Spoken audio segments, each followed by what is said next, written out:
हर हर महादेव। आज है शनि प्रदोष व्रत। तो शनि प्रदोष व्रत की कथा आप सभी के लिए यहाँ पे लेकर के आई हूँ। इसे सुनने से, व्रत धारण करने से जीवन सुखमय हो जाता है और साथ ही जीवन में आई हारी बीमारी परेशानी समस्त प्रकार की महादेव हर लेते हैं।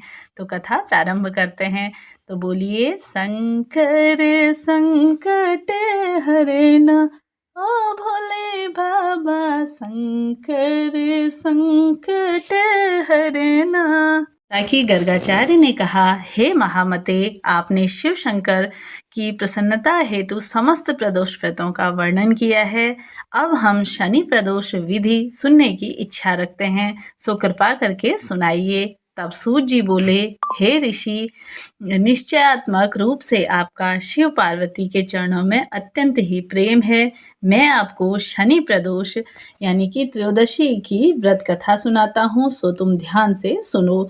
तो जैसा कि पुरातन कथा में बताया गया है कि एक निर्धन ब्राह्मण की स्त्री दरिद्रता से दुखी हो गई। साटिल ऋषि के पास जाकर बोली, हे महामुने, मैं अत्यंत ही दुखी हूँ, दुख निवारण का कोई उपाय बतलाइए। मेरे दोनों पुत्र आपकी शरण में हैं। मेरे ज्येष्ठ पुत्र का नाम धर्म है, जो कि एक राजपुत्र है, और लघु पुत्र का नाम शुचिव्रत है। अतः हम दरिद्री हैं, आप ही हमारा उद्धार कर सकते हैं। इतनी बात सुनकर ऋषि ने शिव प्रदोष व्रत के बारे में बताया। तीनों प्राणी प्रदोष व्रत करने लगे। कुछ समय पश्चात प्रदोष व्रत आया। तब तीनों ने व्रत का संकल्प लिया। छोटा लड़का, जिसका नाम शुचिव्रत था, और तालाब के किनारे वह गया स्नान आदि करने। तभी उसे मार्ग में एक स्वर्ण कलश धन से भरा हुआ मिला। उसको लेकर वह घर आया। प्रसन्न होकर माता से कहा कि माँ, यह धन मार्ग में प्राप्त हुआ है। माँ ने धन देखकर शिव महिमा का वर्णन किया। राजपुत्र को अपने पास बुलाकर बोली, देखो पुत्र, यह धन हमें शिव की कृपा से प्राप्त हुआ है। अतः प्रसाद के रूप में दोनों भाई पुत्र आधा आधा बांट लो। माता का वचन सुनकर राजपुत्र ने शिव पार्वती का ध्यान किया और बोला, पूज्य, यह धन आपके पुत्र का ही है।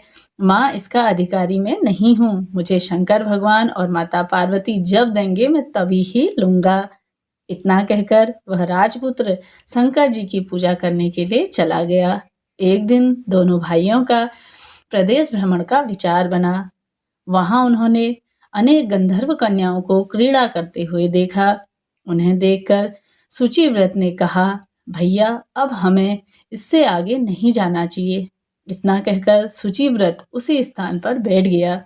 परंतु राजपुत्र अकेले ही स्त्रियों के बीच में जा पहुंचा। वहां एक स्त्री अति सुंदरी राजकुमारी को, जैसा कि राजकुमार को वह देखकर मोहित हो गई और राजपुत्र के पास पहुंचकर कहने लगी कि हे सखियों, इस वन के समीप ही जो दूसरा वन है, तुम वहां जाकर देखो। भांति भांति के पुष्प खिले हैं, बड़ा सुहावना समय है, उसकी शोभा देखकर आओ। माँ यहाँ बैठी हूँ और मेरे पैर में बहुत ही पीड़ा हो रही है, मैं यहाँ बैठ जाती हूँ। इस तरह से उसने कहा। यह सुन सभी सखियां दूसरे वन में चली गई।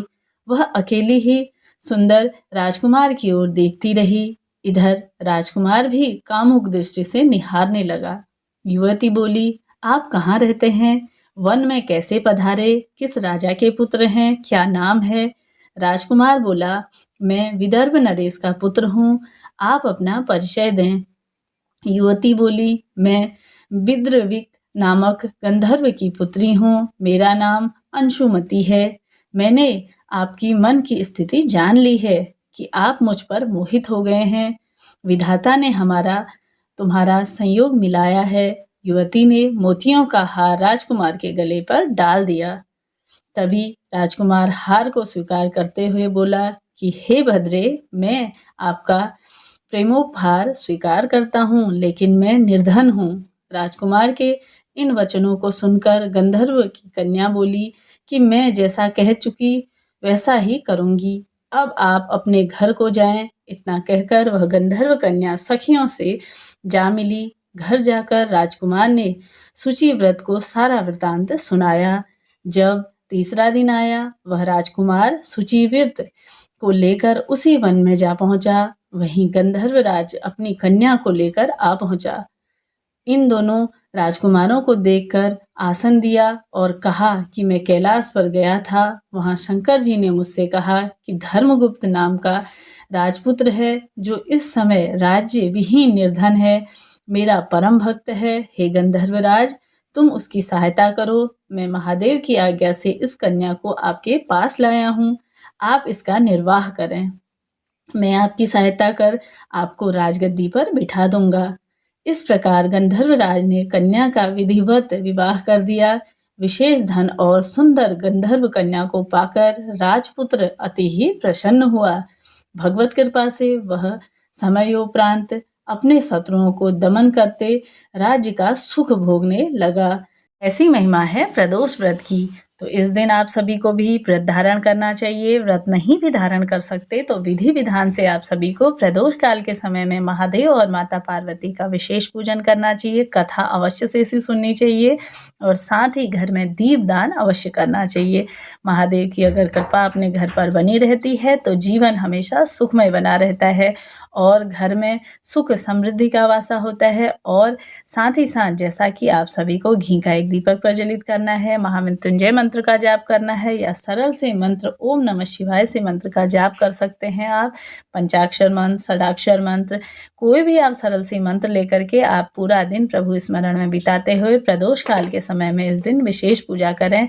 साथ ही आप सभी पंचामृत से महादेव को स्नान आदि कराइए। साथ ही काले तिल घी का एक दीपक प्रज्वलित करिए और कुछ क्षण महादेव के चरणों पर बैठ करके आप सभी अपनी जीवन की सुख समृद्धि की कामना मांगे। इस प्रकार से प्रदोष व्रत के नियम हैं। अपने जीवन काल में आप सभी को भी एक ना एक बार अवश्य से ही प्रदोष व्रत करना चाहिए ताकि हमारे जीवन में सुख समृद्धि हमेशा बनी रहे और जीवन सुखमय और सार्थक रहे।